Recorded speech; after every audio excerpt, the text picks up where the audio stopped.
爱你们。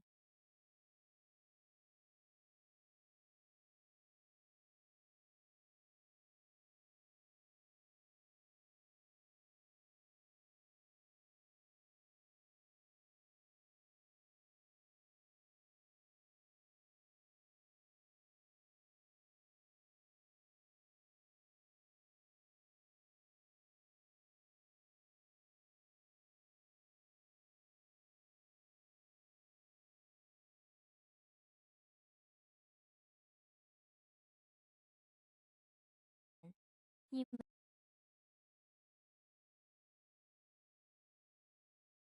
tôi, tất cả các bạn đều là gia đình của tôi.